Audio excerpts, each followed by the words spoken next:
Madame, Monsieur, bonsoir. Merci de nous préférer pour vous informer. Voici le sommaire de cette édition. Les duos de candidats ou leurs représentants étaient présents à la Sénat ce jeudi pour le tirage au sort pouvant permettre leur positionnement sur le bulletin unique. Nous en parlerons dans cette édition. Des morts, on enregistre chaque semaine sur le tronçon à Kassato-Golodjigbe. Les riverains de ces deux localités souhaitent l'aménagement du second côté pour limiter les dégâts. Plus de précisions dans le développement de ce journal. Et puis une campagne de vaccination contre le virus Ebola a démarré mardi en Guinée.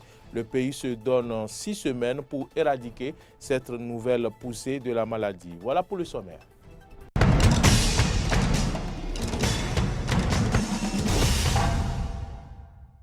Bienvenue à toutes et à tous. Les duos de candidats ou leurs représentants étaient à la Sénat ce jeudi pour le tirage au sort pouvant permettre leur positionnement sur le bulletin unique. La cérémonie s'est déroulée sous le contrôle des autorités de la Commission électorale nationale autonome Sénat. Compte rendu, Kano François Rintor, Denis Maroya. Après la publication de la liste définitive des candidats retenus pour prendre part à l'élection présidentielle du 11 avril 2021, le calendrier électoral a prévu le tirage au sort pour le positionnement des candidats sur le bulletin unique qui permettrait aux citoyens d'accomplir chacun son devoir civique.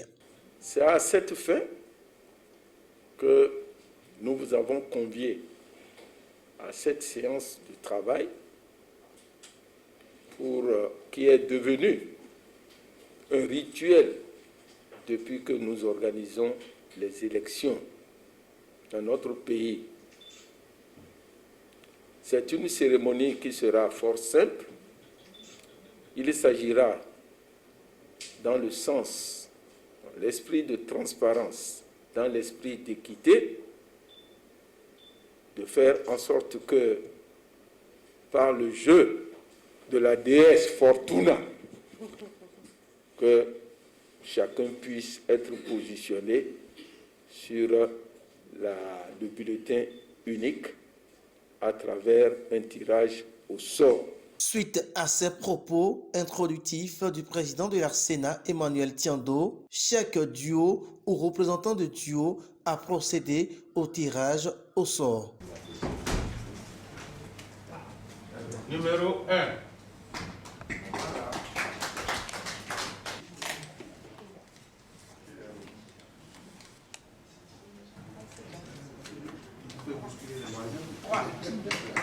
Le duo Patrice Talon, Talata Mariam a tiré la position 3 sur le bulletin unique. Emmanuel Tiando, par la suite, a exhorté les candidats à poser des actes pouvant préserver la paix lors du déroulement du scrutin électoral. Et en vous demandant aussi de faire en sorte que l'élection se passe dans la paix, dans la fraternité, et faites en sorte que vos militants et sympathisants ne fassent pas autre chose qui puisse compromettre cette paix.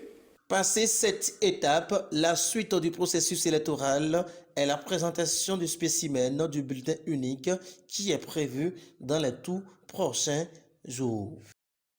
Le directeur général du Fonds des Arts et de la Culture a animé une conférence de presse dans la matinée de ce jeudi 25 février. Objectif, présenter aux acteurs et journalistes culturels le projet Fonds de bonification créé par le gouvernement. Compte rendu, Kano François Ringbede-Retor, Denis Maroya.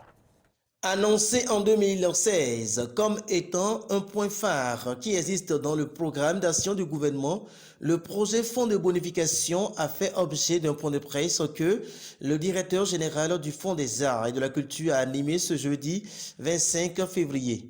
Devant les journalistes et acteurs culturels, Gilbert Déoumalé a expliqué l'objectif et le bien fondé du projet. Le Fonds de bonification est un accompagnement que l'État a institué pour encourager la création des industries culturelles. Donc ça intéresse les entrepreneurs, les promoteurs culturels. Et ceux qui auront accès donc à ce fonds de bonification doivent être en règle vis-à-vis donc, du fisc au Bénin. Le secteur de la culture pourra créer de la richesse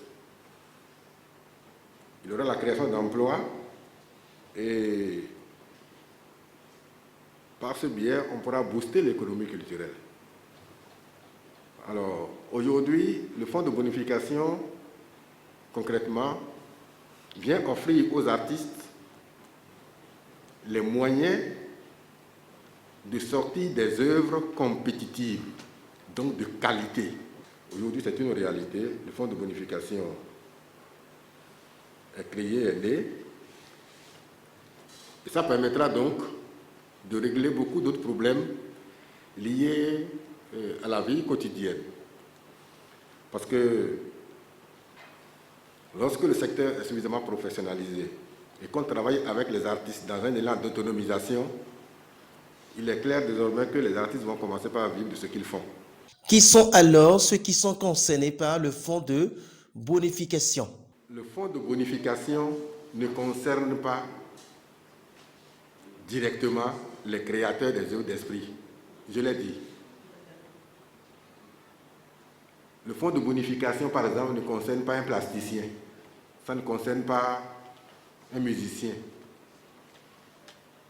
Ça ne concerne pas un comédien.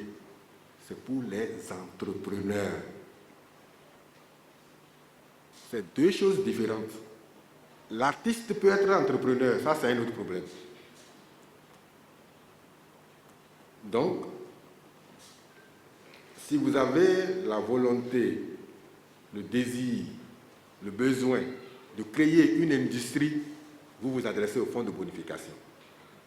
Mais si vous êtes un artiste, vous voulez sortir une œuvre, ça c'est un autre problème. Ça ne concerne pas le fonds de bonification. Après avoir invité les concernés à se mettre en règle, le directeur général du Fonds des arts et de la culture a annoncé le lancement officiel du projet Fonds de bonification qui est prévu pour se dérouler dans la semaine du 15 mars au Palais des Congrès.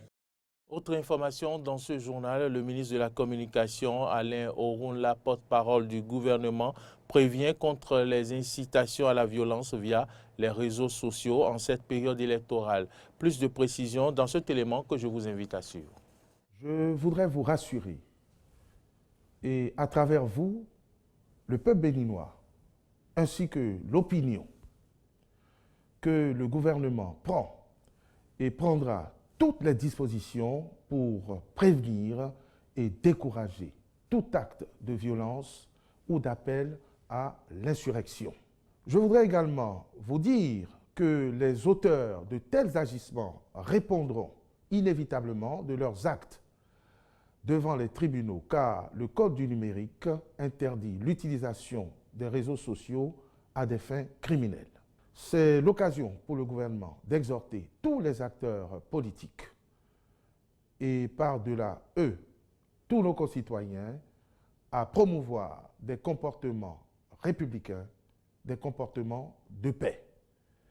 Car nous savons que certains politiciens, au lieu de porter les différends politiques devant les juridictions compétentes ou de privilégier des modes de règlement pacifiques, s'emploient plutôt à instrumentaliser les populations, à nouer des liens criminels avec des réseaux mafieux en vue de provoquer des troubles dans notre pays.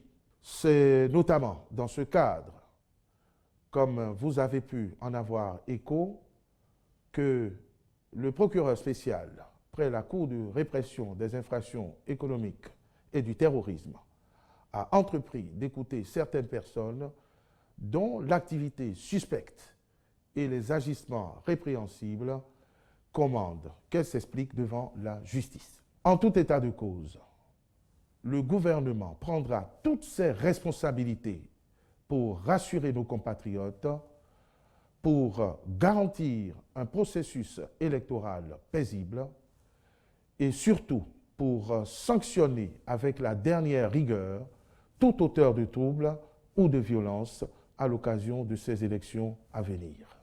Le Conseil des ministres s'est tenu ce mercredi 24 février 2021 sous la présidence du chef de l'État Patrice Talon. Plusieurs décisions ont été prises, dont celle relative à l'adoption du décret portant mise en place d'une commission ad hoc de négociation des contrats pétroliers et nomination de ses membres et le renforcement de la desserte en eau potable dans certains quartiers du littoral et de l'Atlantique. Suivez ici un extrait du compte-rendu présenté par le ministre de la Communication, Alain Orunla, porte-parole du gouvernement. Le décret portant mise en place d'une commission ad hoc de négociation des contrats pétroliers et nomination de ses membres. Au titre des communications, renforcement de la desserte en eau potable des quartiers de Fidjosé dans la commune de Cotonou et Godomé dans celle à Abomey-Calavi. Les données techniques disponibles estiment à 110 000 mètres cubes jour la demande actuelle en eau potable dans la ville de Cotonou contre une capacité de production de 85 000 mètres cubes jour. Ce déficit de la fourniture en eau ne permet pas de desservir convenablement les zones périphériques qui se situent en bout du réseau de distribution. Aussi, en attendant le démarrage du projet d'adduction d'eau potable de Cotonou phase 3, dont les études techniques détaillées sont en cours, une action urgente est-elle retenue dans le cadre des mesures gouvernementales de lutte contre la COVID-19 pour renforcer l'alimentation en eau potable dans les dites zones aux fins de garantir la disponibilité permanente en eau au profit des populations. Les travaux consistent en la mobilisation d'une production complémentaire depuis la nouvelle usine de Zivier dans la commune d'Abomey-Calavi et son raccordement à la station de traitement d'eau de Godomé. Le ministre de l'Eau et des Mines veillera à leur bonne conduite dans le respect des délais contractuels par l'entreprise sélectionnée. Mise en place d'un système de personnalisation de passeports ordinaires, biométrique et digitalisation du processus de demande et de délivrance. e-passeport. La mise en place d'un tel dispositif est nécessaire pour moderniser les services chargés de la délivrance de ces documents de voyage, notamment sur les volets relatifs à la gestion du processus de personnalisation des passeports ordinaires, biométriques et la fourniture de services aux usagers. Loin des canaux de circulation, le tronçon à Kassato-Golodigbe dans la commune d'Abomey-Calavi s'apparente à un couloir de la mort. Des cas d'accidents fréquents y sont observés. Les riverains et usagers demandent l'aménagement du second côté pour limiter les dégâts. Suivons le point de la descente sur le terrain de Laurent Roland Coltoneikes et Jean-Baptiste Bocon. Voici ce qu'est la route nationale inter-État numéro 2. Une route qui part de la ville de Cotonou pour la frontière nigérienne. À un moment donné, sur le tronçon, on se croirait dans une rue de quartier. La double voie qui quitte Cotonou s'arrête à quelques encablures du carrefour Mississento. Et ici commence le calvaire des usagers. C'est tellement exigu qu'à des moments donnés, quand il y a un choc, il y a un accident sur la voie, ça crée vraiment un embouteillage terrible, à telle enseigne que c'est un casse-tête pour la police républicaine. Pas plus tard que 10 jours, je crois, et il y a des frères, même pères, qui sont étudiants, qui allaient au cours au campus. Ils sont de Zé, selon mes informations. Ils allaient au cours et ils ont été percutés par un gros porteur qui ramasse du sable et les deux jeunes ont rendu l'âme. Tout le temps, c'est l'accident sur cette voie-là. Cette voie était petite, on croyait que depuis que le président était arrivé, le gouvernement va nous aider pour l'agir ça. Jusqu'à présent, on ne comprend pas. Il n'est qu'à nous aider pour venir nous arranger ça. Parce que ça crée l'accident trop, chaque jour que Dieu a fait. Voilà, c'est l'accident. Les cas d'accident constituent le quotidien des usagers et riverains de ce tronçon. Depuis l'aménagement du seul côté qui facilite le trafic, les populations espèrent toujours que le second côté soit aménagé pour limiter les cas fréquents d'accidents. Bon, évidemment, cette voie, elle est vraiment primordiale. Moi, depuis qu'il avait fait ce côté, qu'on n'a pas fait le second côté, c'est un souci pratiquement pour tout le monde. Usagers, motocyclistes, automobiles et gros porteurs. Et à l'endroit des autorités, j'aimerais leur dire de penser à la seconde voie pour que ça puisse être fluide. Nous ne refusons pas qu'il y aurait des accidents, mais je crois que la réalisation de cette deuxième partie va un peu amoindrir les accidents. Mais au-delà de l'exiguïté de cette voie, se pose le problème d'incivisme des conducteurs et motocyclistes. Les sensibilisations et les répressions pourraient permettre de limiter les cas d'accident. Au Niger, la tension monte d'un cran au lendemain de la publication des résultats provisoires du second tour de l'élection présidentielle. La capitale Niamey a été le théâtre d'échauffourées. L'opposition conteste les résultats qui donnent pour vainqueur Mohamed Bazoum. Suivez ce reportage. Monsieur Mohamed Bazoum, 2 501 459 voix, soit 55,75%. Des résultats provisoires contestés et un pays dans le chaos. L'annonce de la victoire de Mohamed Bazoum aux élections présidentielles par la commission électorale n'est pas acceptée. Le candidat d'opposition Mahaman Ousmane a revendiqué avoir remporté le scrutin. La compilation des résultats des PV en notre possession, à travers nos délégués dans les différents bureaux de vote, nous donne gagnant avec 50,30% des voix contre 49,70% pour le candidat du pouvoir. Des annonces qui contredisent les résultats provisoires et qui font planer un doute sur la légitimité des élections. Selon Mahaman Ousmane, la victoire de son adversaire, fidèle du président sortant Mahamadou Issoufou, n'est pas justifiée. Plus encore, selon le candidat d'opposition, les chiffres prouvent une véritable corruption. Agadez, à l'exemple de la circonscription de Timia, où un taux de participation de 103% a été rapporté avec un score de 99% en faveur du candidat du pouvoir. Dans ces zones, nos délégués ont été contraints, sous la menace d'armes à feu, à signer les PV sans aucune possibilité de porter des observations.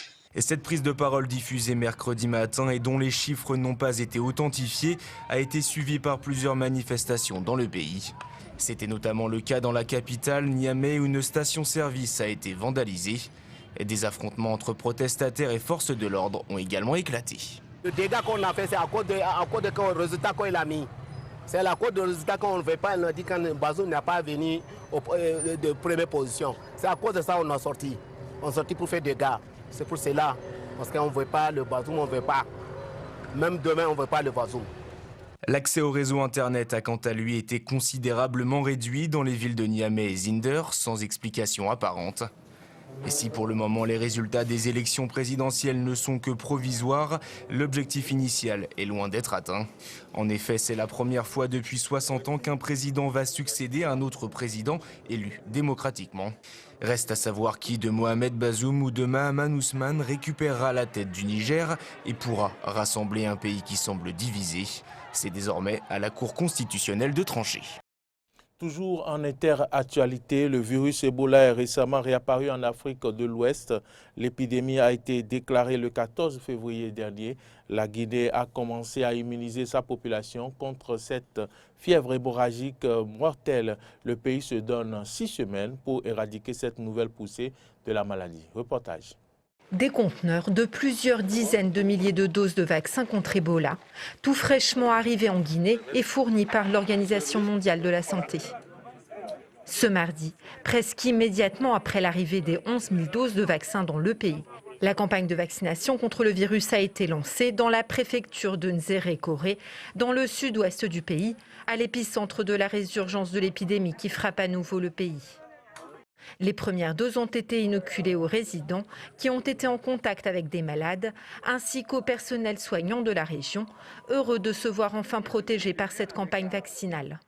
Je suis très fier d'être vacciné et c'est une joie pour moi que la population de Gouéké soit vaccinée. Et je suis fier que la population ait accepté. Il y a une semaine, l'OMS déclarait le début officiel de l'épidémie de fièvre hémorragique, après que les autorités locales ont recensé de nombreux cas avec symptômes de saignement, diarrhée et vomissements. Selon un décompte officiel, il y aurait déjà 8 morts. La dernière flambée du virus Ebola en Afrique de l'Ouest avait eu lieu entre 2013 et 2016 et avait fait dans la région plus de 11 300 morts, dont plus de 500 professionnels de santé. Mais cette fois-ci, Conakry et l'OMS s'estiment mieux armés qu'il y a 5 ans, grâce à l'expérience précédente et bien sûr, grâce au progrès de la vaccination.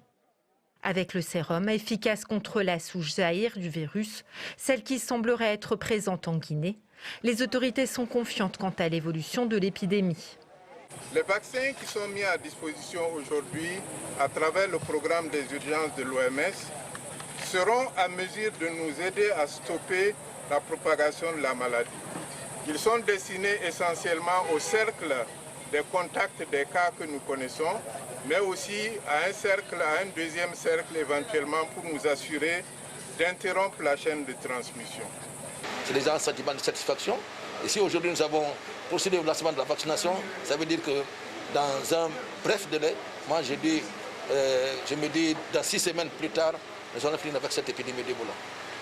Les Nations Unies ont annoncé une première allocation de quelques 15 millions de dollars destinée à la riposte contre l'épidémie de virus Ebola en République démocratique du Congo et en Guinée. Après la région de Nzérékoré, ce sont tous les sites du pays nécessitant la protection des personnes en contact avec les malades qui seront ciblés afin d'enrayer la propagation de cette nouvelle épidémie qui préoccupe non seulement la Guinée, mais aussi les pays voisins. Mesdames, Messieurs, ici se referme ce journal. Si vous l'avez suivi, merci de votre fidélité. Bonne suite de nos programmes et à demain.